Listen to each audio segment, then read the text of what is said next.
Welcome back to the channel. In this video we explain how to manage multiple Zeal ads campaign.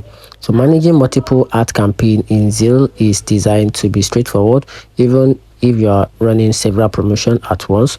After logging into your Zeal dashboard, you will see a campaign overview screen where all your active, schedule or past campaign are listed. So this is the main hub for managing everything. So for this dashboard, you can easily view campaign performance metric like reach, click conversion and speed for each campaign separately.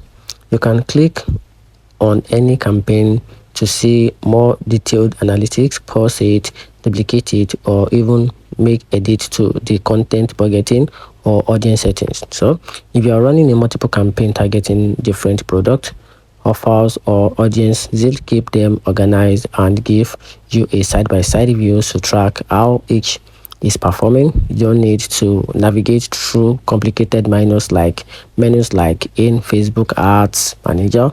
Everything stays in one clean interface.